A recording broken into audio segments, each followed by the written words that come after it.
gonna end up eating a steady diet of government cheese and living in a van down by the river.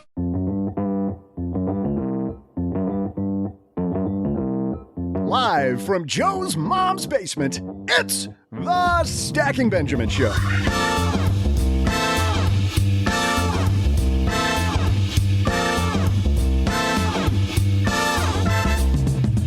I'm Joe's mom's neighbor, Doug, and did you know it's the weekend's birthday? You know, it's somebody else's birthday too, Joe. I know, because they both popped up on my Facebook. Otherwise, I'd have no idea. Speaking of friends, we've got a lot of them from our community to say hello to today. One group of stackers is celebrating 100 episodes this week. We'll introduce you to the hosts of the Fat and Broke podcast. Sure, I'll be a guest there soon. We'll also say hello to Maggie, who's turned low-cost travel to our national parks into a blog. And we'll share a home improvement story gone wrong from TJ, who definitely would have gone viral if his mistakes had been caught on camera. But before that, we'll talk tax time tips with the FI tax guy, Sean Mullaney. And now, two guys who lead this group to the promised land of stacked Benjamins, Joe and O-G.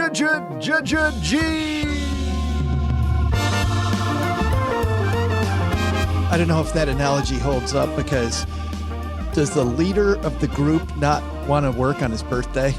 Just want to phone it in? Hey guys, we're going to phone in the whole... this is a thing about Joe's birthday. Yes. I guess we do kind of put a little stank on it when it's mine. All right, I'll allow it. What do you mean? We put a little stank What when are it's you your talking birthday. about? Well, like I bring it up like every episode for the better part of the 6 weeks, so... You make sure that everybody knows it's OG's birthday? Yes. So this is like the first time in 10 years we've acknowledged that Joe has birthdays. But every year we make damn sure that OG has birthdays. Well, you have 20% more of them than me, so, I mean, they're not as special. That math's not right, but it's still pretty funny. 25% more. Sorry, my bad.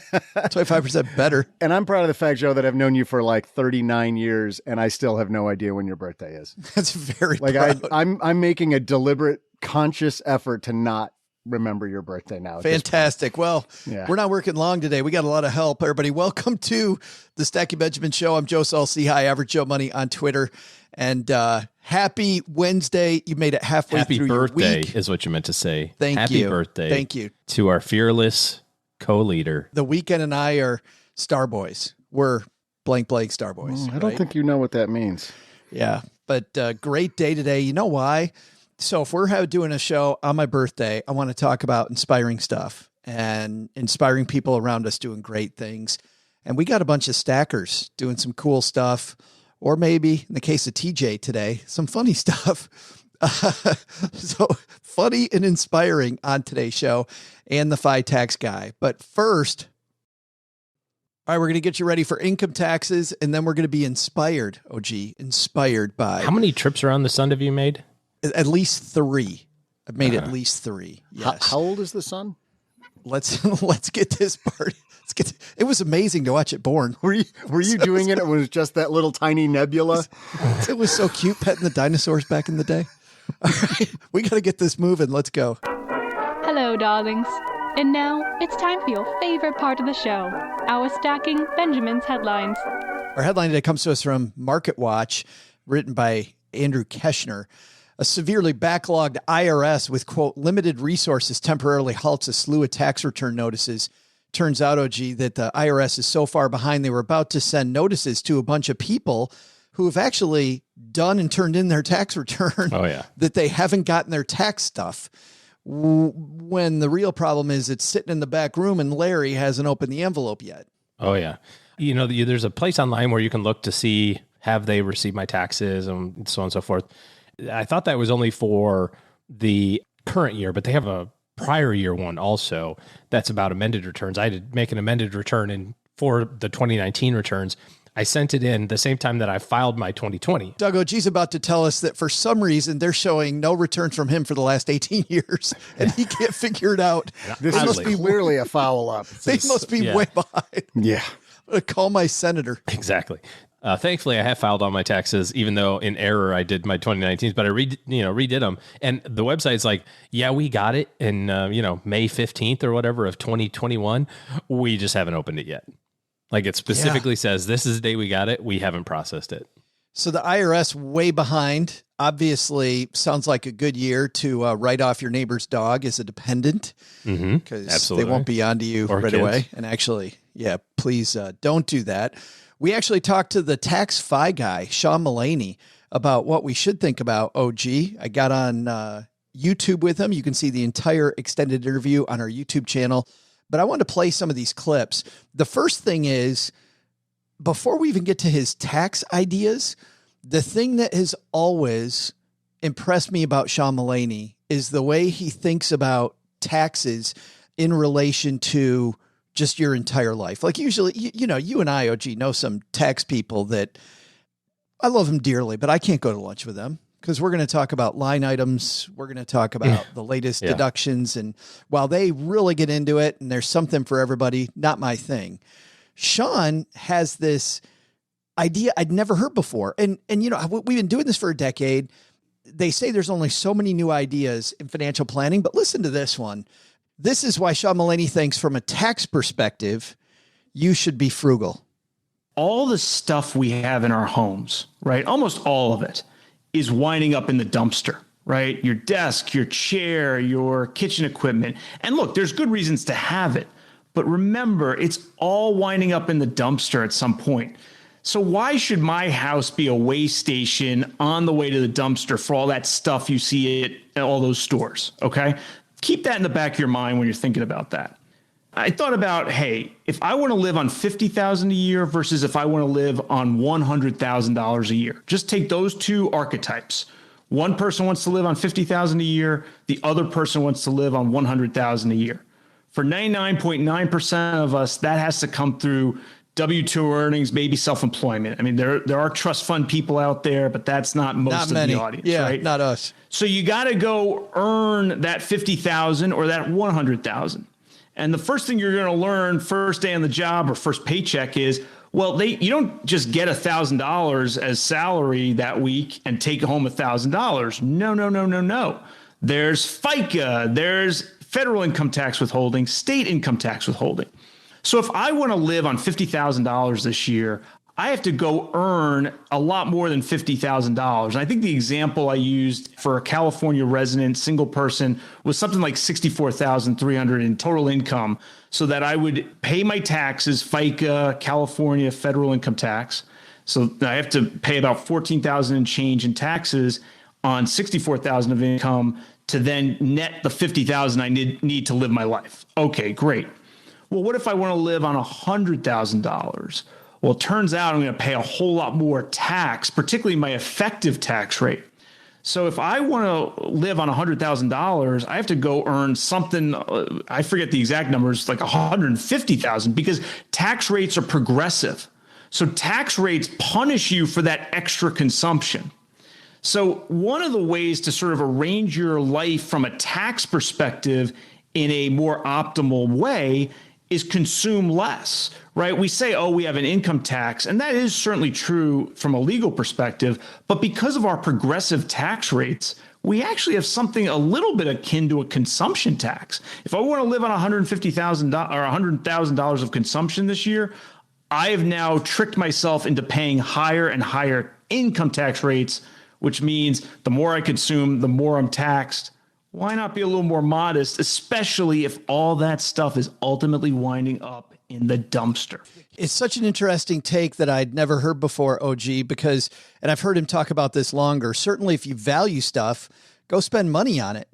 But when you think about the amount of things that we're spending money on that we don't care about, like spending a little bit of time on that, it isn't just about the $8 coffee or whatever the thing is. It's the tax that you're going to pay. $8 coffee? On top of that. Man. Oh, is it $12 coffee now? Has it gone up that much? I've identified the problem. I thought it was only up 7.5% this year was the consumer price index. But it's not the expensive stuff that you buy. It's also the tax on that, which is progressively more punishing. So you can get those things that you value at a cheaper rate if you cut all that stuff that you're wasting money on that you don't value, that Sean says is, ultimately just wasteful and going to end up in a dumpster. And it also transcends the earning time, but also to the spending time throughout your financial independence life, right? If you're trying to maintain a $50,000 lifestyle, you need a whole heck of a lot less assets than if you're trying to maintain a $100,000 lifestyle, because again, there's taxes involved and, all those other sorts of things as well. Yeah, there's compounding. There's a compounding effect, because if I don't have to save another $25,000 for this year and I can apply it to next year, then the compounding interest on that money. Yeah. I mean, I never thought about all the friction that a more and more and more expensive lifestyle creates. And it's not about having less. I mean, if you really listen carefully to what Sean's saying, he's not saying to cheapen your life. He's saying to really get down to your values, which I enjoy. But we talked about tax time, which is really the topic we want to get into today. And we asked him, what is it we should be focusing on right now? And here's what Sean said. One is, let's file an accurate, complete tax return. And the other is, are there still some planning opportunities out there for 2021? I like to say the best tax planning is lifetime tax planning that's done up front, but there still can be some plays in the joints for last year's tax return. I'll mention two real quick here, right? One is, did you have a high deductible health plan, and did you have an HSA, a health savings account last year that you didn't max out, that you might otherwise qualify to max out? You can still write a check to your HSA this year for last year and claim a tax deduction on your 2021 tax return. That's one play in the joints. The other one has to do with IRAs and Roth IRAs. There's still time to be doing a Roth IRA or a traditional IRA, even potentially a backdoor Roth IRA for 2021. We're going to stop it right there, OG, because his idea about the HSA, fantastic idea. And if you're not on the HSA train yet, probably a good time right now to explore that, I would think. Yeah, and you have until, your tax filing deadline to fund last year's HSA. So after you get past December 31, it's very difficult to rewrite history. Your taxes are done at that point, and now you're just trying to fill in all the information on the right lines, like you said, to file an accurate return. But there are some things like your HSA contributions, your IRA contributions, if you're eligible, that carries on until your tax filing deadline or the middle of April. So get it while the getting's good. We've seen, I guess we'll just call it a bumpy stock market, right? So far this year out of the gate, and maybe that presents some opportunities. So we asked Sean about that. There's still time to do the backdoor Roth IRA for last year. And then the other thing you could think about now, although it's not a 2021 tax return issue, is Roth conversions. So if you have a traditional IRA or a 401k and it's got some big losses in there, now could be the time to pull the trigger on a Roth conversion. So you say, all right, this investment has a low value relative to where it's been. I'm going to convert it to a Roth. I'm going to pay tax in the year 2022 on that. The downside of that is you're locking in taxable income. Now, it still might be a great play. It depends on your circumstances, particularly for the early retiree out there. It might be a good play, but it gives you less flexibility at the end of the year, because if you convert $20,000 from a traditional IRA to a Roth IRA, and that's fully taxable right now, that means when you get to the fourth quarter and you're like, oh, what are my interest, dividends, capital gains, other sources of income? Are there other things I could be doing in 2022? You already got $20,000 that's locked in. You cannot recharacterize a Roth conversion anymore. So that $20,000 is just taxable income. Doesn't mean it's not the right move for some out there in the audience. It just means you need to be careful with it. Yeah. Stock market gives you lemons, OG, make lemonade. Yeah. I mean, again, depending on the position, most brokerage companies aren't going to allow you to transfer shares into a conversion. So you're going to have to sell it anyway. I'm a bigger fan of waiting, kind of like what he was talking about. The downsides of converting today is that you're guaranteeing your outcome right now, right? You're saying, I'm going to take this $20,000 hit regardless. And because you can't undo it, you can't recharacterize it like you used to be able to, I think it makes more sense to just wait on that. Because if you're doing a Roth conversion, you're not doing it because I got an extra 5 or 8% because the market went down 6 weeks ago. You're doing it because it makes sense over the next 30 years to get this money to be tax-free. So be cautious with making long-term tax decisions on short-term market volatility times.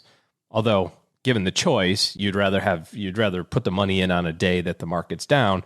But that being said, I think the flexibility by waiting until latter part of the fourth quarter, like he was saying, so you can evaluate the whole tax situation and then decide, what you want to do. The other thing that I would say with that is, we're sitting here, it's the middle of February. There's still 9.5 months to go. Like, there's a lot that can happen this year from a market volatility standpoint. Being down 10 or 11 or 12% at one point in time a couple of weeks ago, that may not be the worst. In fact, like we talked about at that time, that's not even average. So I think that you want to give yourself some more flexibility and not make all of these irrevocable decisions, on day Right now. 40 of the year, basically. Don't make the year go by too fast. There's 10.5 months to go. Not 9.5. There should be 10.5, right? Indeed. Yeah. You're speeding up. The year's going fast enough already. You're speeding up the year. I'm like, man, it's just zooming by. Every time you have a birthday, doesn't it seem faster? I was going to say, he's just trying to get past your birthday as fast as possible, Joe. We all are. Can we just make this like a leap month? Let's do this. A leap month. Hey, big thanks to Sean Mullaney for hanging out with us. By the way, Sean has a brand new YouTube channel. If you just put in Fi Tax Guy or Sean Mullaney, you'll see he's got 10 videos up there to launch his brand new channel, and just a fantastic resource for people. We'll also link to everything that Sean does in our show notes page at stackingbenjamins.com. And of course, tomorrow we'll have a deeper dive on tax planning in our 201 newsletter. If you're not signed up yet, you like all the stuff that we're talking about right now, stackingbenjamins.com/201. Well, coming up next, if you want to be really inspired, we asked a bunch of stackers to tell us about what they're doing in our Facebook group. And we found some inspiring stories. Some stackers who got together and made a cool podcast that had a great milestone. A stacker who loves the national park so much, he made a blog about it. Talk about low-cost, great entertainment visiting our national parks. We'll dive into that. And then third, a dude who almost blew his house up. It's a homeowner's lesson from our third stacker. So inspiration and a little hilarity. But first, Doug, to get us there, what's today's trivia, my friend? Hey there, stackers. I'm Joe's mom's neighbor, Doug. Today, we sing happy birthday to the best-selling R&B singer, The Weeknd, as well as best-smelling shower singer, Joe. Usually for Joe's birthday, we just pretend we forgot, and then, well, that's it. We just pretend we forgot. But if we were to do something for Joe, we might order him a cake from the gourmet delivery service Goldbelly. Need to order a caviar trio? Deluxe gourmet Belgian chocolate-covered gift tower? Goldbelly's your place. So my question is, if we did care enough to order one for Joe, what's the most expensive birthday cake on Goldbelly we could get for him? I know you probably won't know the answer to this one, but you will not believe it when you hear it. I'll be back in a moment with that answer right after I scoop the drool out of my empty wallet.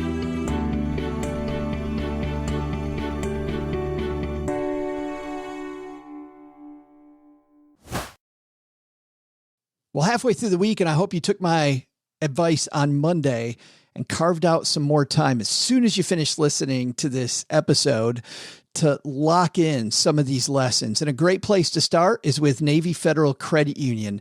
If the holidays took a toll on your finances or you've already run through your resolutions, it's time to reboot, and no place better than Navy Federal to help you take control. They offer digital tools and educational resources to help guide your decisions.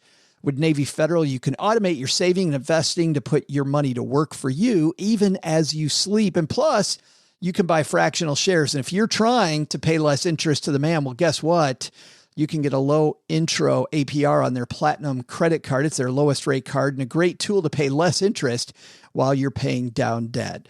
Learn more at NavyFederal.org. Message and data rates may apply. Savings products insured by NCUA. Investment options are available through Navy Federal Investment Services and are not insured by NCUA.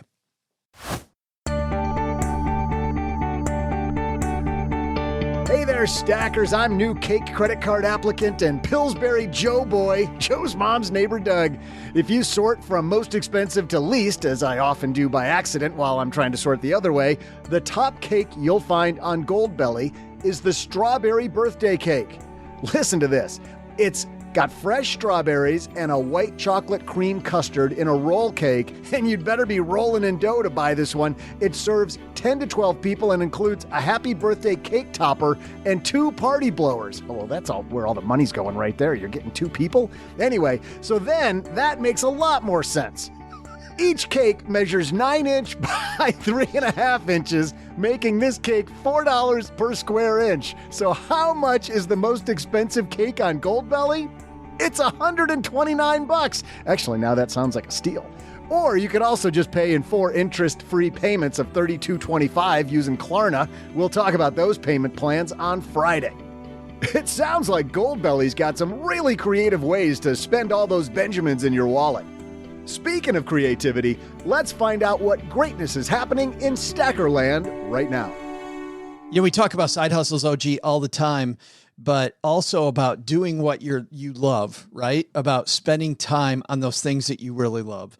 And 3 people who enjoy spending time together are Stacker Gary and his friends Sarah and Philip, and they all work together, and they have this incredible story about their project, which is a great podcast that has been around for a year called the Fat and Broke podcast, where they talk about a lot of different things. But I love seeing the creativity. I love getting together with friends, holding yourself accountable. There's so many lessons, but well, you'll hear it yourself because they're coming down to the basement right now. And here they come down to the basement. My new friends, Sarah, Gary, and Peter are here. How are you guys? We're doing great. Great. Fantastic. Thanks for having us. Yeah. How are you? Well, I'm great. Well, and I'll tell you why I'm great. But A, because you're podcasters and we can nerd out about this. And what most people don't know is before we hit record, we were already nerding out about some podcast goodness. But also, we're going to talk about your milestone here in a minute. But just so everybody knows whose voice is whose, let's say hi to each individually. So who's Gary? I'm Gary. Nice to meet you, everybody. Yes, I'm the one. I listen to your show all the time. I've listened for years. I've been so pumped for this interview. My wife makes fun of me. I'm a total fanboy. So I'm super excited to be in Mom's basement. That's awesome. And Peter and Sarah, like, really, Mom's basement. We're doing what? Yeah, right. They're like, where are you What is taking actually us? happening, Gary? Yeah, what is happening? Yeah, what is going on? And the basement is way nicer than I ever imagined it would be. Well, thank you. Yeah, the track lighting, I think, makes it a little better. But yeah, it's brighter now than it used to be. Yeah. And then, because I think we'll be able to guess which voice is Sarah's. And then we got Peter. Hello, friends. How you doing? So glad you're here with us. And then Sarah. Hi.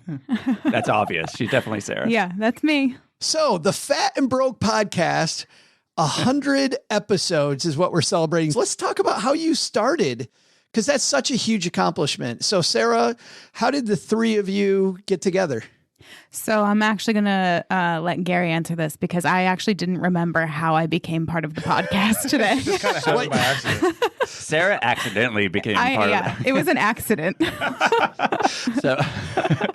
So it originally actually started as a blog. It was called Getting Fat, Going Broke. Peter and I've always wanted to do a blog or a podcast. I've been talking about it for years. And then I actually got COVID, a couple years ago. And I had like a 2-week sort of vacation from home. And I was talking about it with my wife, and she said, listen, I'm sick of listening to you talk about wanting to do this blog thing of yours. Can you just do it? Like, shut up and just do the thing. And so I started doing that, and I talked to Peter, and I was like, hey, do you want to do this thing with me? We're going to talk about money, health, wellness. We're going to do all these things. And he's like, absolutely. And so we started as a blog. And then a few months in, we were like, you know what? It's fun to write, but we talk really well. So why don't we just switch into more of a podcast? We're much better talkers. We're much better talkers. Yeah. It takes less time. Yes, Blogging can take a lot of time. And then the way Sarah got involved was the first episode when Peter and I got together. She just sort of showed up. Just at the house. She was just here. She was literally sitting on the floor, and she just watched us do it. But we noticed that we constantly were looking to Sarah for reactions. We're like, is this good? Are we funny? Is this, is it interesting? What does she think of this? As we went along, and we noticed that we were doing that, at the end of it, we were like, you know what? We think we need you on the show. You kind of complete the 3 of us. Like, we need that person. We need a voice. Plus, like, who the hell wants to listen to Peter and I all the time? It's true. Like, especially Facts. talking about weight loss and stuff. And they were like, who are these 2 a-holes? Yeah. Like, Sarah's the voice of reason. Yeah, I'm here for entertainment purposes. Did that story just end with you complete me? Yes, like Jerry it did. Maguire? Yeah. Do you want us to do like heart hands? We can do like heart hands. Yeah. So basically, Sarah completes us. And without Sarah, we never would have made it to 100 episodes. That's for sure. Yeah, that's for sure. I asked them today. I'm like, why was I sitting on a table in the room in the first place? Like, why was I even here? So Sarah is our coworker. We all work together, and we've been working together for years. And so we have like a great chemistry. We have a lot of fun together where we work. And so it just was a natural fit, and we haven't looked back since then. You can hear it in the show, Peter. I mean, you guys can hear that you're having a good time, which, as you know, is pretty important because what do they say? The average podcast lasts 7 episodes. And then people run out. So I guess I'll stick with you, Peter. What's been the key to making it 100 episodes with these two yahoos? I think that's a good description of us too. That's a perfect description, yeah. So in my opinion, it's because 3 people that really like each other genuinely. We always have a good time when we're with each other. And so it's never forced. We always have things to talk about. And so it's just a very natural thing to come together. And I think from a consistency perspective, I think it's rare to have 3 people that are willing to just show up every single week without fail. Agreed. And, basically I look at it like we just have never stopped. And so it's just kind of kept going for a year. And now here we are 100 episodes later. That's fantastic. Sarah, of those 100 episodes, which ones would you say are some of your favorites? So there's one called I Hate Me. It's episode 39, and it's obviously my favorite because I hate compliments and positive reinforcement. So it's about the things we hate about ourselves and whether we should change them or not. And I think it's honestly one of our most honest and raw episodes. Yeah, it was. Yeah. Yeah. That's also one of my favorites. Do you find, though, that your favorite episodes are the most downloaded? No. So what's weird is we don't really look at downloads a lot. We almost intentionally never did that from the beginning. One of our shows is called The 5 Fears of Podcasting. And one of the fears was that nobody would listen. So we've kind of tried to avoid really focusing on that so that we wouldn't get discouraged and we would just keep going because we love to do it. It is. It's a lot of fun. It's a lot of fun and we love doing it together. And so, I don't even actually know what is our most downloaded. So I don't either. I don't either. I'll add to that a little bit. It was never about how many people are listening. It was never about like, are we going to make money from this? It was never about like, are we going to be internet famous? Like none of that matters. All that matters is that we're with each other, we're having fun, and we're talking about things that we care about. And I think we've been pretty successful so far at having that be true, which is why I think we've continued to come. Now, that being said, if somebody wants to pay us, we are not going to stop you. Yeah. But that was never the point. That was never, it wasn't the point. And we certainly understand that, sustainability wise and taking time away from our family and doing other things like, you have Paula Pant on all the time. Sure. And she talks about how if you're doing one thing, you're taking from somewhere else, right? Whether it's money, time, or whatever. And that message is so clear. So for all of us, we've been really aware of that. And so at some point, we'll probably have to start paying attention to that. Are we able to make some money off this? Are we able to sustain this at the rate that we're going? But for right now, we love to do it. It's a ton of fun, as you know, Joe. Yeah. And we learn so much. Like we learn from people every day that we wouldn't get a chance to talk to. And we love to learn stuff. Absolutely. And so for us, it's a huge part of the process. Yeah. It's like stealing knowledge. Yeah. It's like I just get to have smart people on. And like we learned a lot from you just before starting the show. We were picking your brain about different things about podcasting. And so there's great opportunity for us just to learn more things. I agree. We've also received so much positive feedback from like our listeners and the ones that we know and that we don't know. And it's just been so rewarding and genuine. It's great. We've had positive feedback from both of our listeners too. Yeah, like it's been. I'm one of them. Yeah, we've gotten positive feedback from Gary and Mom. Like, it's good. Yeah, you like to talk a lot on your show about starting with the end in mind. And I love that you talk about Stephen Covey's book a lot. It's a common theme throughout, and I think for us that was part of it. Right, the end wasn't money, it wasn't downloads, it was can we help people. We have a lot of shared knowledge and experiences. Like, let's help people with our experiences, our own failures. Let's talk about those honestly and let people learn from the mistakes that we've made and from the things that we've learned along the way. Right, Gary. I think that's a big deal. I can speak for myself and everybody here. I think we all genuinely love helping other people. And if you continue down that path, it's always going to be fun. Yep. What do the three of you do together? I mean, you said you're all colleagues. What do you do? So we're physical therapists. So myself and Gary are physical therapists. And then Sarah helps keep the business together by having patients come to She said that. Yeah, that was me. I didn't say that. Yeah, Sarah, you're lovely. So Sarah basically puts up with all of our nonsense and keeps the place running. Without her, it's just a giant frat house, to be honest with you. That's his. And by the way, people can't see that as Peter's pointing out everybody, he tells it physical therapist because he's got like the guns going. He's this flexing person, as he's pointing to flexing Gary. as he- Yeah. Listen, I constantly make fun of him on the show about his muscles and like he'll move his pecs around when we're talking. He'll record it's fair. shirtless. Yeah, he sometimes is just shirtless in here. They're so just does jealous, OG. Joe. Come on. Yeah. Yeah. I mean, what's cool is for the three of you, there's got to be some good accountability too, I would think, that you guys keep each other moving right. Talk to me about accountability a little bit. If I didn't have them, I wouldn't be doing this. You'd still be sitting on the table, Sarah, just waiting Right? for something yeah, to happen. just be like, I was like, I think I have FOMO and I was afraid of missing out on something. So here I am.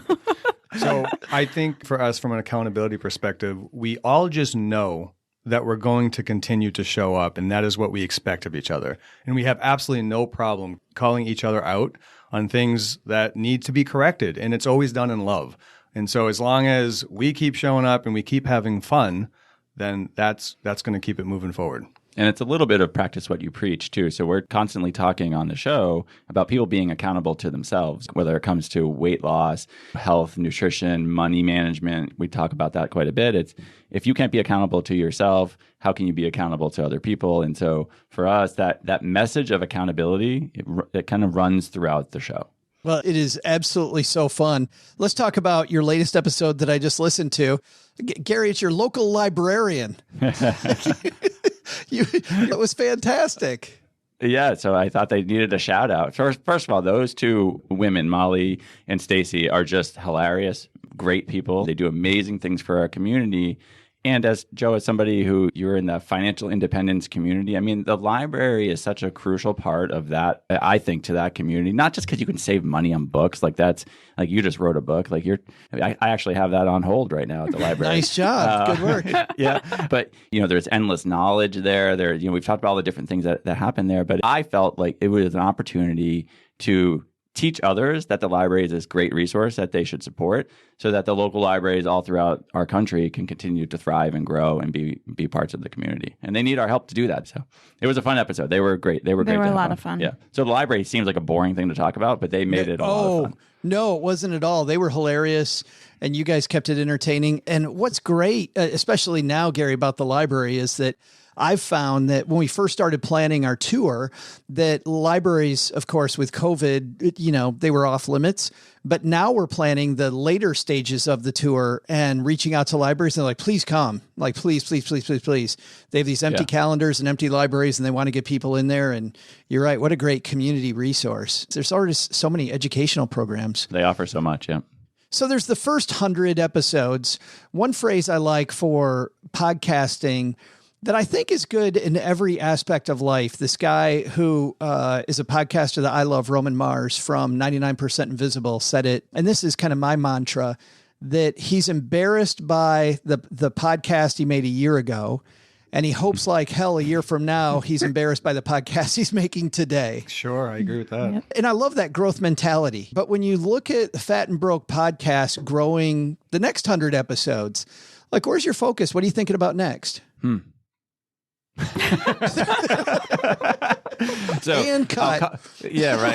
I'll comment on the first part first. Is I actually had a funny conversation today with one of my patients. She said, I started listening to your show. And I go, oh God, like, where did you start? And she goes, well, I started with number 1. And I go, don't. I go, could you start with 100 and work backwards? I go, we were so bad. I'm sure we were horrible. I go, I won't even listen to number 1. I'm afraid to put it on. And she's like, well, I thought you were good. I said, well, if you thought that was good, we get way better. Yeah. I Yes, promise that's that right. we get way better. Wait for the encore. So where we're going, I think we just talked recently, like we feel like we're just finding our stride. We're just getting into our groove. We're really comfortable. The topics are coming easy. I think we definitely want to get into a lot more interviews. We're really enjoying that part of it, really getting to meet new people and gain that knowledge. I think those are one of my favorite, like you said, Gary, because there's so much learning that can be done by having people on that are experts in areas that we are not. And so I think, we're going to continue to look for opportunities to have, as many interviews as possible and just, continue to have fun. Yeah. And I think getting out, we talked about going to some of these podcast movements and some of those places in the past, but getting out into the community more and meeting more people involved in podcasting, but also involved in the things that we talk about, which is, the finance, the health, the wellness, all that all of those topics. It's so great having stackers that are doing cool stuff like you guys are doing. Fat and Broke podcast. We'll link to it in our show notes page at stackingbenjamins.com. And it'll be in the 201 tomorrow. Congratulations. It's a hell of an achievement. And good luck with the next year and beyond. Absolutely. Yeah, awesome. Thank you so much. Thank you. And thank you for the opportunity to be on your show. It's, I guess, literally like one of the most exciting things that's ever happened in my life. And I have 2 children. I mean, hopefully they don't listen to this, but this might be ahead of that. Gary, that's so wrong. But it might be true. But it's accurate. It's probably very accurate. I love the idea, Peter's idea, OG, that they didn't get into podcasting for the money is a number one. Good thing. But you got to have something to say, right? You have to have something that you really want to do. And I also love the fact that they don't pay a lot of attention to their download numbers. They're much more about growing something that is meaningful to them. And really, if you think about what life's about, if you're doing something that you love, people are going to follow you. And even if they don't follow you, it ends up being a much more fulfilling use of time. And how about the 3 of them holding each other accountable? Like finding accountability partners is so important. I got to tell you, my running group is fractured. They've gone all different kinds of places. And man, when the couple people can't run on a day, I'll tell you what's bad. I don't run then. Like if they're not running, I take that day off, and I found that hurts. Like the accountability. Do you think, Joe, maybe that they're just running without you and not telling you that they're running? Maybe they're not your accountability buddies. Doug, it's my birthday. Let me down easy, pal. Just lie to me for one more day. You can tell me that tomorrow. That's fine. Next up is our friend Maggie, who's another great stacker. She's a big fan of our national parks, as so are we. And on my dad's shortwave radio, it's my new friend Maggie. How are you? I'm great. So glad to be here in the basement with you. Well, I'm excited that you and I get to party in person in a couple of weeks. That's what I'm excited about. Indeed. We are very excited to host you here in Fort Lauderdale for the Stacked Book Tour. Everybody come on out. We're going to have a ton of fun. I can't wait. But we're not here to talk about that.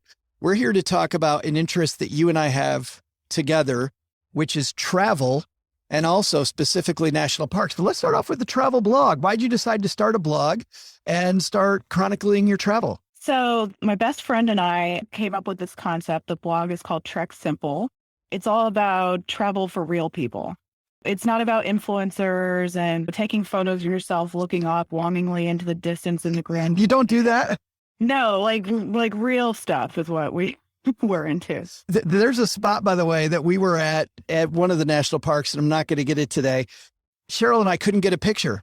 We couldn't get a picture because there was this woman who was so busy taking pictures. And then when we were in Joshua Tree, there were these wonderful stars up at this great spot on top of this mountain. And this influencer woman just completely ruined it. She had these really bright lights of herself looking at the stars. And literally there were maybe, I don't know, I'm going to say there were 40 people up there, and everybody left. Every single person left. And it's one of the few times as I was leaving, I was kind of snarky, and I said to her, Maggie, I'm like, thank you. And she didn't get it. She didn't care. But anyway, yeah. So it's for real people. Yeah, it's travel for real people. So we're people with jobs, limited time to travel. So making the most of what you can do. And also, of course, we wouldn't be stackers if we didn't try to do it by saving money or spending money on the things that we value versus blowing a bunch of money on a first class trip. You have a recent blog post about going to Yosemite that I love. Tell me about your Yosemite trip. So Yosemite was a group of girlfriends and I were going to a music festival that we go to almost every year in San Francisco. And because COVID being the way things are, we wanted to just do something kind of outdoors and not around a ton of people afterwards. So friends suggested we tack on Yosemite. And I didn't know anything about what I was getting myself into. I just was put in charge of scouting out what's the best location for the Airbnb. So we did that, but we were super lucky because we ended up going, I think, at the ideal time of year to go to the park, which is fall, because there's not a ton of people in the park. It drops off dramatically after the end of October. Now, part of that has to do with the fact that they shut down certain roads in the park. You have to have chains in your car for your tires. But the weather's phenomenal, not a ton of people. You're not, surrounded by influencers who are taking up all the space. You can actually get a good photo. And there was fall foliage. It was just phenomenal.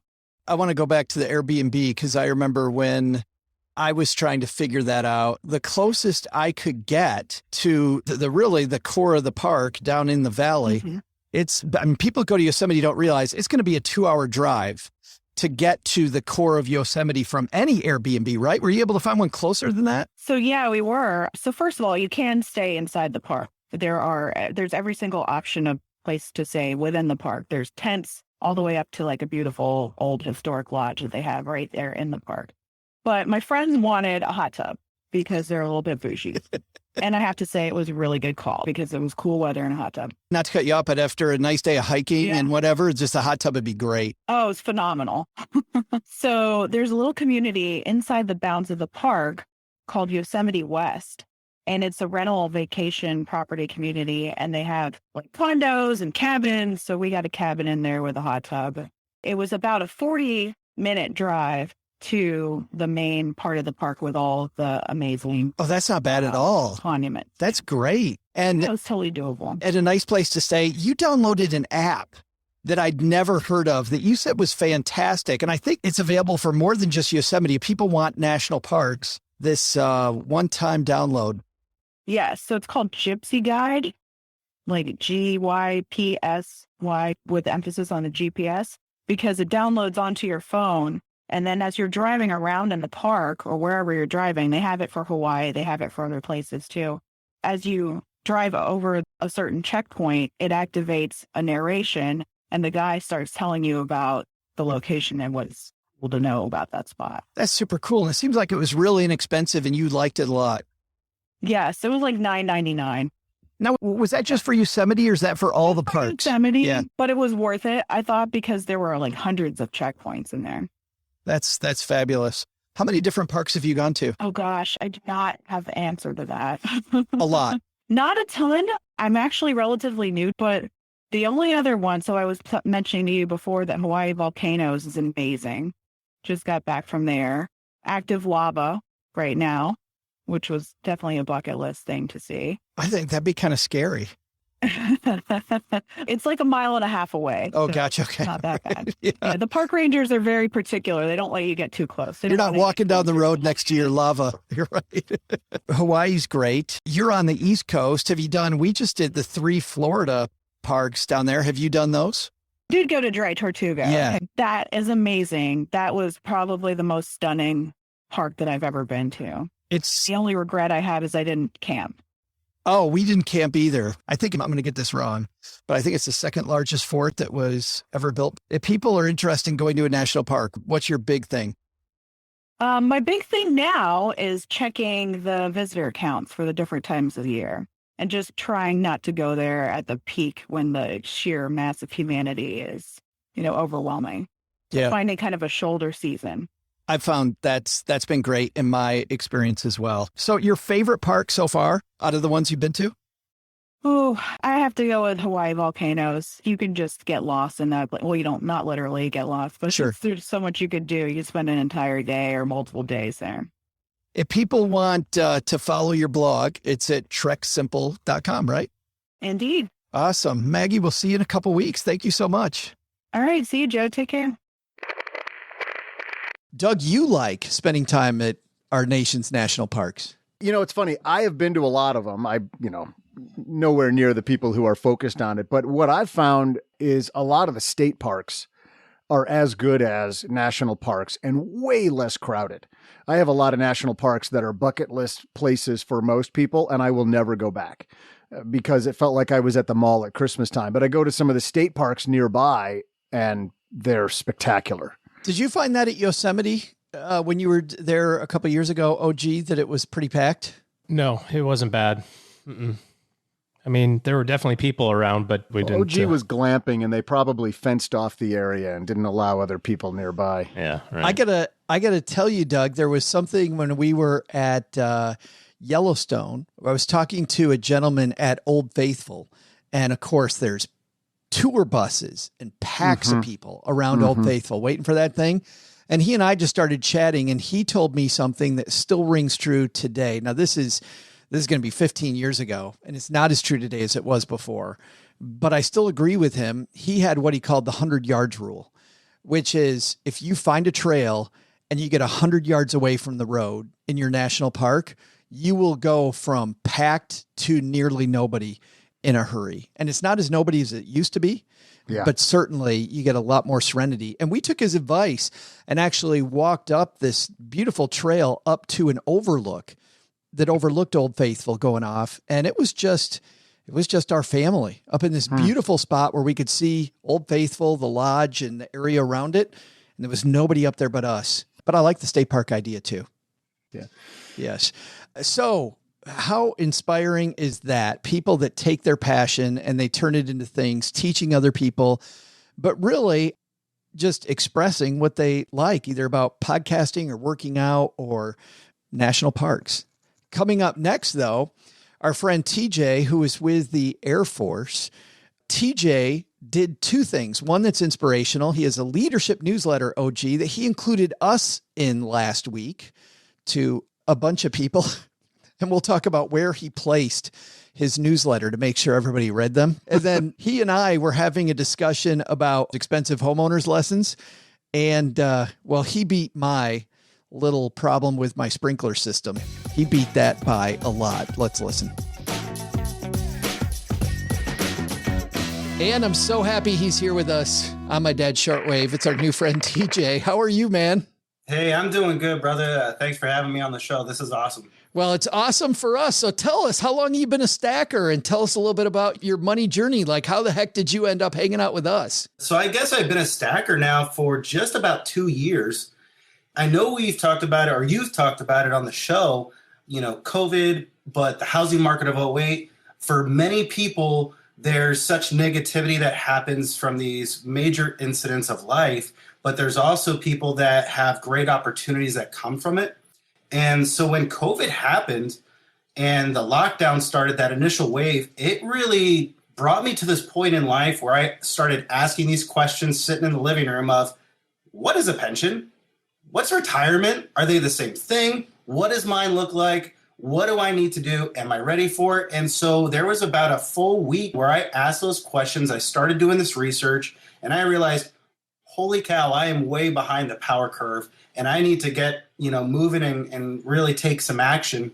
So, of course, using all these digital means of information and enlightenment, I was turning to YouTube and social media, and I finally decided, you know what, let's check out podcasts. And I did a search for financing, and I found a few, and I found Stacking Benjamins. I don't remember the episode, but I was literally painting the trim on my house, getting it ready for sale, and you guys were talking about insurance, and I was like, what the hell am I listening to? And where are they going with this? Is this even what I need to hear right now? What is happening to my life that I'm listening to insurance talk for fun? No, you're old, Wen.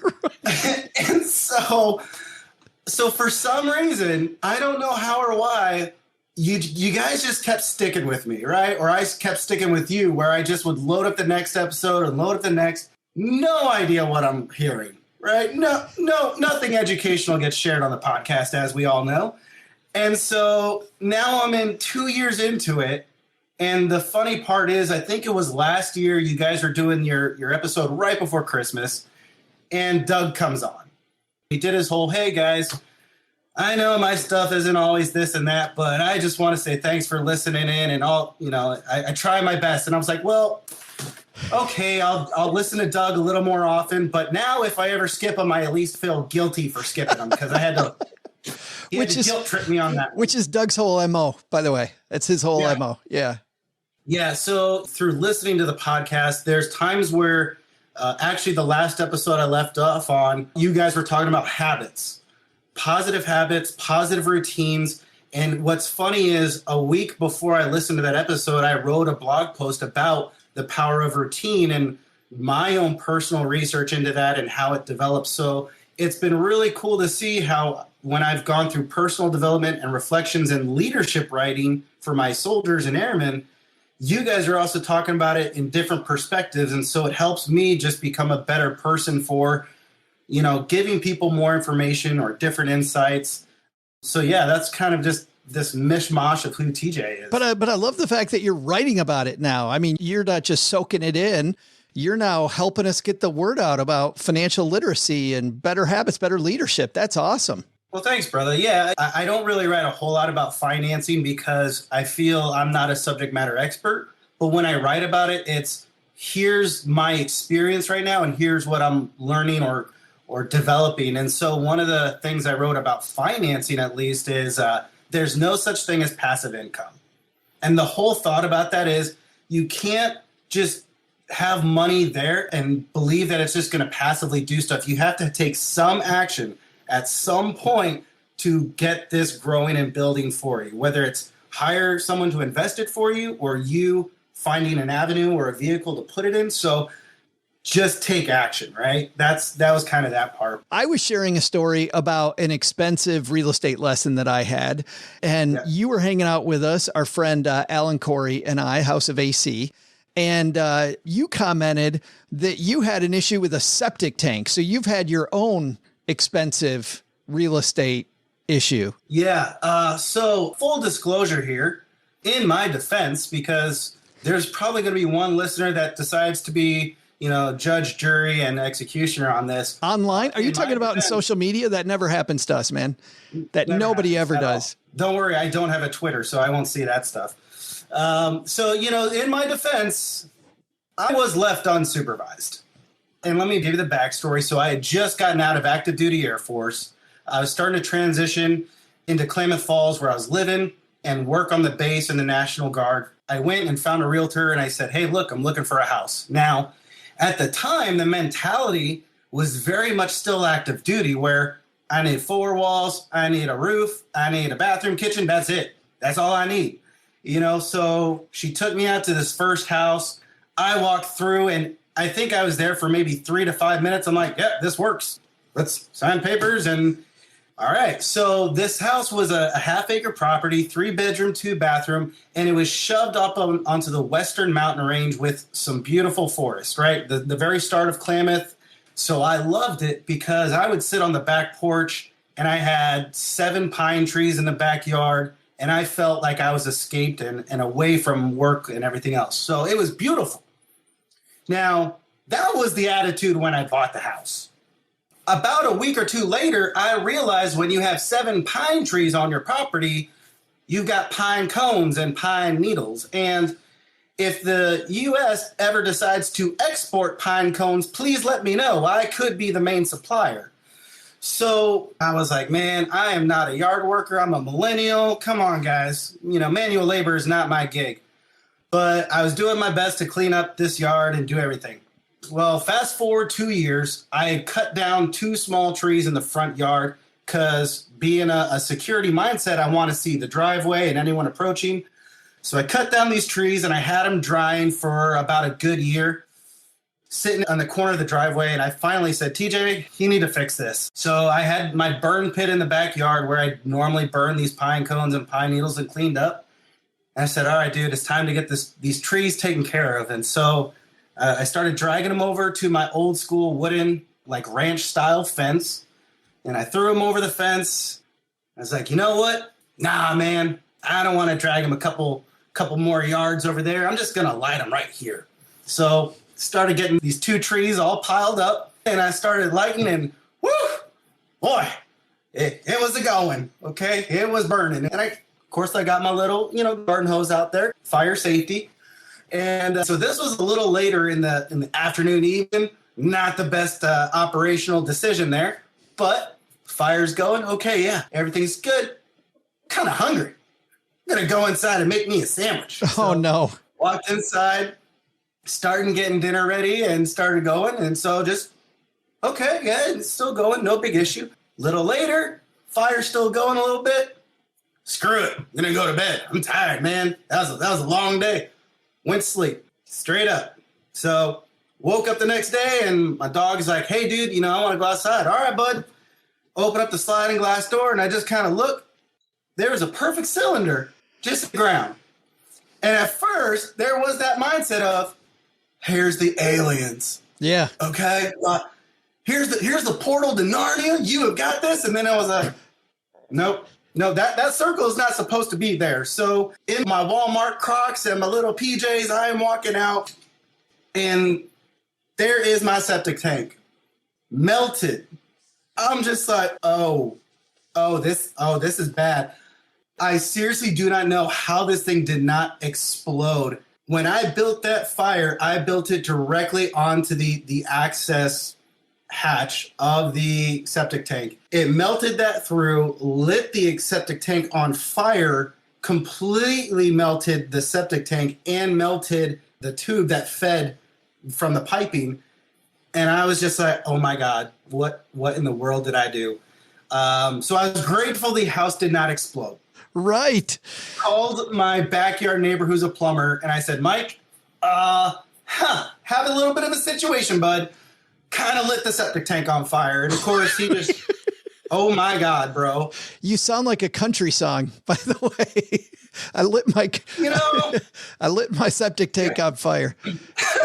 Well, and especially, TJ, you know how bad it could have been. Yes. It could have been horrible. Yeah, your does stink, whether you believe it or not, it does. So I called Tim, and he's like, wait, what's your address? And I told him, he's like, I remember installing your septic tank. Oh, you no. got a problem with it? I was like, yeah, I've got just a little bit of a problem here. You didn't tell him until he came out. No, not really. So 20 minutes, he comes driving down the street. Here he comes, and Tim is like in his 70s. He walks in, and he walks straight up, and he's like, holy shit, kid. And he's just looking, and he's just baffled. And of course, I'm like, yeah. And he's like, son, what do you do? Well, sir, I'm in the Air Force, security forces, military police, and we're really good at breaking stuff. And he's like, son, I was in security forces. I was like, oh, so you know? And he's like, no, I never did anything this stupid. I've been doing this job for over 40 years, and you are the first. I've never seen anyone do this. I was like, Tim, look, I screwed up, Tim. I'll admit it. I was left unsupervised. What do I got to do? And he's like, brother, all right, we'll take care of you. So I called up my insurance company, which, this isn't a shout out or a selection over one, but it was USAA. Yeah.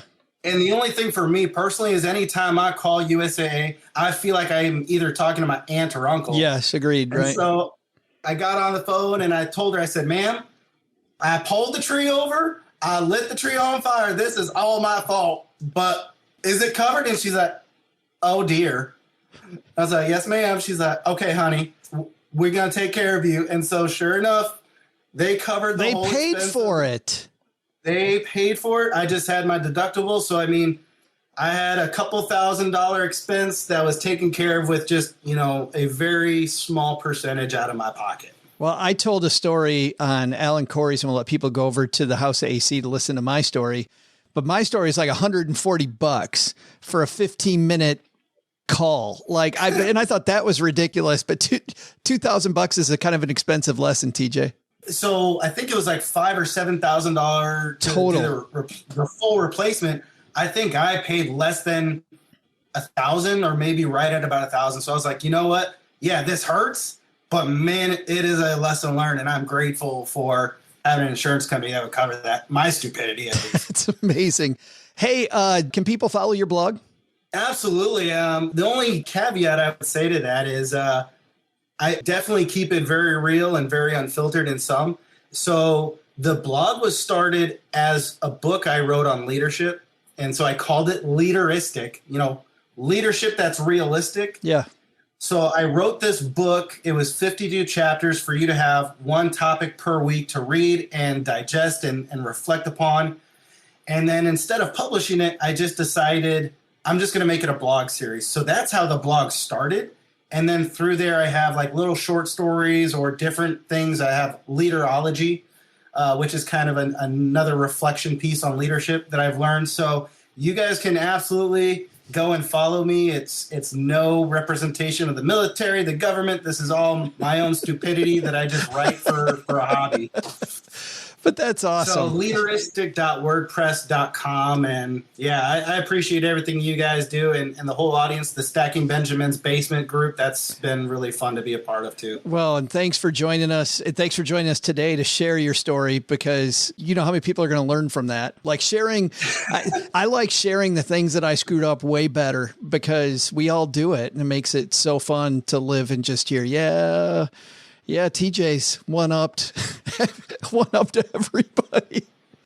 It's been really fun when I told my neighbors, and of course they all laughed, right? Yeah. And my one neighbor, I love him to death. I really miss my neighbors, but he was like, "Bro, you know how gas lines are supposed to be a certain depth in the ground?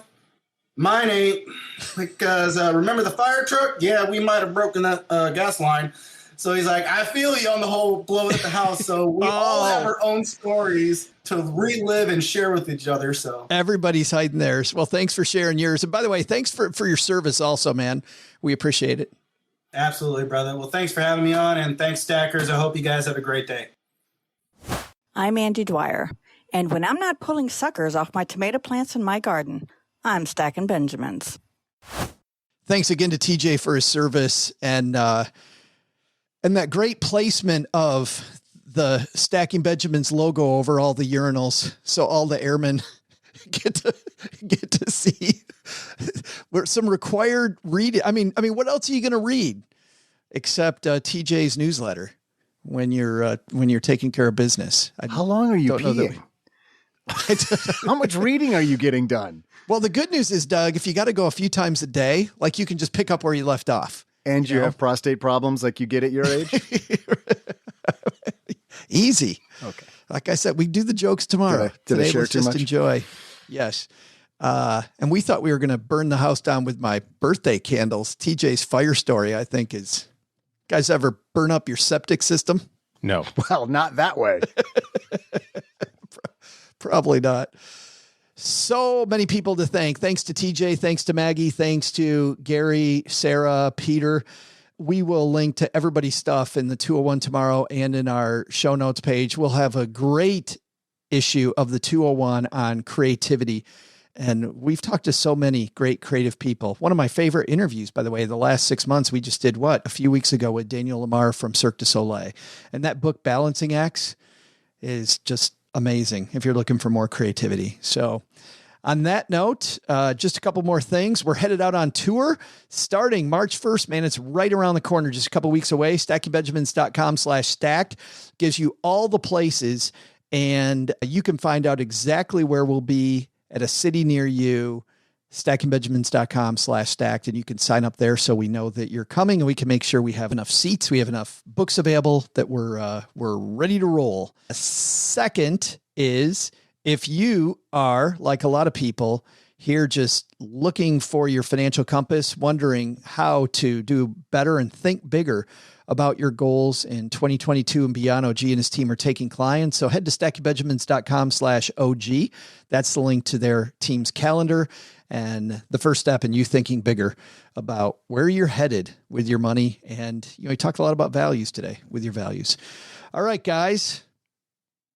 Doug, what should we have learned today? Well, Joe, first, you don't have to have a fancy party or cake to show someone love. It's funnier if you just ignore them. Second, you too can do something great. Our stackers are fantastic people doing extraordinary things every day. Reach out in our Facebook group and tell us about it on Mom's Weekly Show and Tell. Who knows? Maybe we'll profile you next on the show. But the big lesson? Home improvement is like blowing out Joe's birthday candles. You need to make sure there's a fire extinguisher nearby. Thanks to Sean for joining us today to talk all things taxes. Thanks also to Maggie for giving us her take on national parks. Thanks to Gary, Sarah, and Peter for joining Joe in the basement. You can find their podcast, Fat and Broke, wherever you're listening to us right now. And thanks to TJ for joining Joe in the basement to discuss his home improvement. Hey, maybe we could get TJ to help us spruce up the basement. Oh, wait, maybe we better not. This show is the property of SB Podcasts, LLC, copyright 2022, and is created by Joe Saul-Sehy. Our producer is Karen Repine. The show is written by the brilliant Paulette Perhatch with help from Joe, me, and Doc G from the Earn and Invest podcast. After you listen to our show, check out the 201 Deep Dives written by our website manager and blog editor, Brooke Miller. You'll find the 411 on all things money at the 201. Just go to stackingbenjamins.com/201. Once we bottle up all this goodness, we ship it to our engineer, the amazing Steve Stewart. Steve helps the rest of our team sound nearly as good as I do right now. Want to chat with friends about the show later? Mom's friend Gertrude is our social media coordinator and the room mother in our Facebook group called The Basement. So, say hello when you see us posting online. Here's a weird fact. Both she and Tina Eichenberg are never in the same room at the same time. To join all the basement fun with other stackers, type stackingbenjamins.com/basement. I'm Joe's mom's neighbor, Doug, and we'll see you next time back here at the Stacking Benjamin Show. Not only should you not take advice from these dorks, don't take advice from people you don't know. This show is for entertainment purposes only. Before making any financial decisions, speak with a real financial advisor.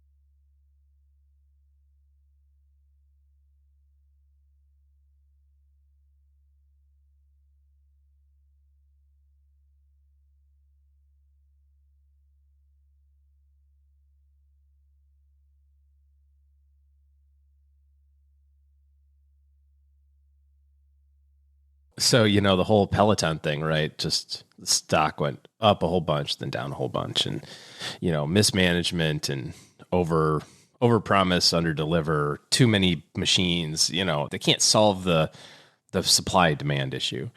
And so the CEO is quitting. He's being forced out. He's resigning. He's doing something, whatever he's doing.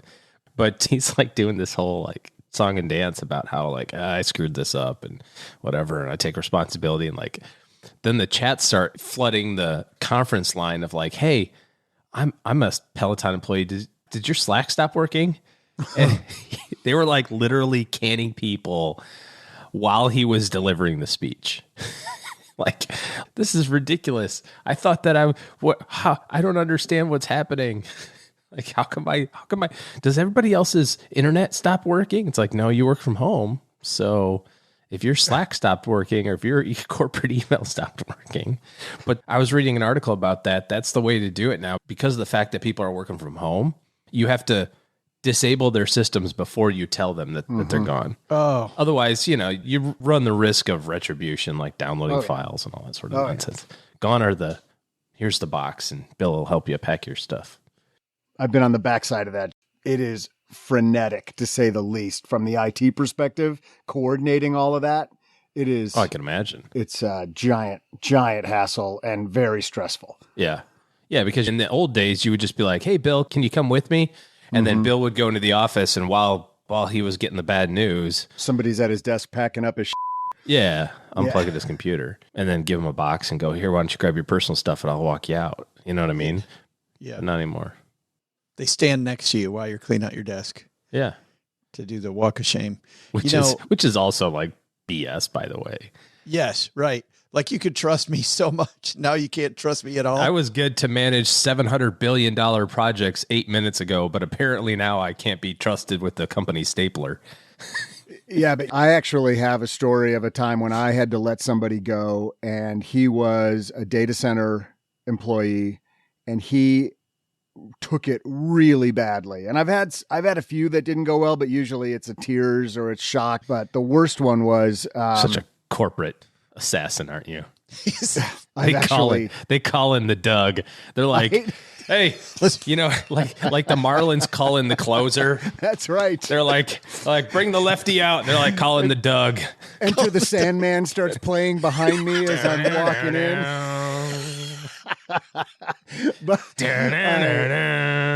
Which is horrible. Somebody's losing their damn job, and we're joking about the We're laughing about it. But yeah. But I had a guy who had such an anxiety attack that he threw up in the trash can in the room we were in, and then he ended up, we had to call an ambulance, actually. no. And that was not good. Yeah, you feel great about that, don't you? Oh, so I'm sorry. I'm already off of the first story I was going to tell about my data center employee. I'm going to come back to that in a second. But on that day, about the guy that I laid off who had the anxiety attack and we had to call an ambulance, that morning, I walked into the office. And I'm not kidding about this. This is dead serious foreshadowing. As I'm walking in the building, there's a guy that they're wheeling out on a stretcher with the sheet pulled up over his head. What? The guy had died. Yeah. You killed a guy at work by firing him? No, this was just me walking into the building at like 8:45 in the morning. And there's a guy, my brain and my eyes couldn't reconcile themselves. I couldn't figure out what was happening. They're pulling him out with a sheet over his head with Enter Sandman playing. Again, back to Enter Sandman. The CEO's like, oh, I did that wrong. Bring in the Doug. We can't have another one die. That's how the day started for me. And then I knew how the that day started. That's how the day started. That's like me walking into the building in the morning. There was some large conference happening that our company was putting on in this huge auditorium we had, and somebody died in the auditorium, but like early in the morning. And then I knew I had like 12 or 13 people I had to lay off that day. And one of those was this anxiety attack. One dude didn't show and you couldn't remember. Oh my God, it was him. Well, that made it easier. Thank goodness Lou died before I had to let him go. How did your day go, honey? Good news. I was keeping this completely respectable and moral, and you guys are the ones. Dodged a bullet on that one. God, you have no Good scruples. news, I didn't have to lay off Lou, because luckily he died. I know. He was handling the popcorn machine at the conference and got a little too close to the grease, if you know what I mean. Are you two done? I don't think so. I doubt it. Not remotely. I have less blood in me today than usual, so. Okay, but back to the original story I started with where we were talking about, do you really have to watch the person pack up their stuff? Well, I was in the HR person's office laying off this data center employee, and is this before or after the vomit? This is before the death and the vomiting. This is like a couple of years before that. This is at the early stages of. This is when you're honing your craft. When I was first learning to pull on the black hood and hold the sickle. You were practicing. This is before you got really good. Got point left. Point the sickle left. Yeah, and this guy completely snapped. He was a huge dude. He was like a semi-pro football player. As soon as he heard it, he dropped all kinds of swear words and got really ticked off. For a split second, looked like he was going to try to flip over the desk, the HR person's desk, and then ran out, went straight to the data center and locked himself in the data center. It was terrifying from a corporate standpoint because he had total access to every system, all the hardware, all the passwords, and it took us probably 45 minutes to get him out of there. This was a small company, so it wasn't I had all these stopgaps. Wait, is that like a call the police moment then? Yeah, we did actually had to call the police. And there was another guy that was a pretty senior guy who I didn't know, but they were decent friends. And he was like talking this guy off the ledge through the door. He's like having to yell through a fireproof door, trying to, calm this guy down. I learned a lot. But in any case, about 2 weeks later, for 2 weeks after that, my trash is mysteriously dumped over in the street and strewn all over my lawn. That was scary because this was a big dude and he clearly had a temper. And in my mind, I connected the two. Like, it's never happened before. It hasn't happened since. And that's why Neighbor Doug has a fake social media profile. And that's right. That's why nobody knows who I am. It's so difficult to figure out who I am. But that also, I mean, not to get all serious, but we talked to the divorce attorneys on Monday about good people at their worst. Divorce is good people at their worst. I think you're right. And this was a good guy. I never saw this coming. And I think where you're going with this, Joe, is sometimes these really high pressure, high anxiety situations bring out the worst in people. I got fired from one job I got fired from 2 jobs. I forgot about the other one. That's all? Yeah. But the one that mattered, the other one, I was 16 and I spilled grease all over the Tasty Freeze and they made me quit before I burned the place down.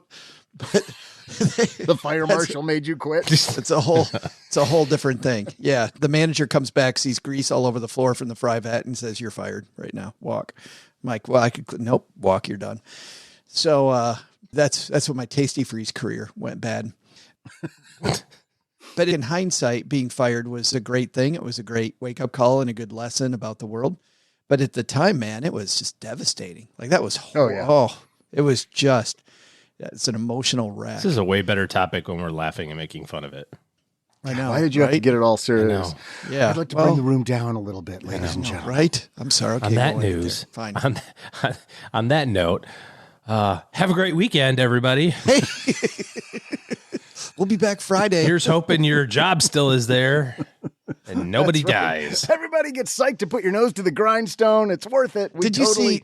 Okay, well, one more thing. Did you see, though, on the Peloton call, like talk about Peloton messing stuff up? So the new CEO has the all hands call. Did you see that news? And somebody accidentally invited a bunch of those people that they had just let go. I did. That's awesome. And so the chat fills up very quickly with stuff that they had to shockingly end the Peloton call early. And somebody asked them, like, did you invite former employees to your all hands call? And the guy, I don't remember if he said no comment, but there was clearly he's like and muted and yeah. But is it no? He's furiously changing his name to reconnecting ... and video.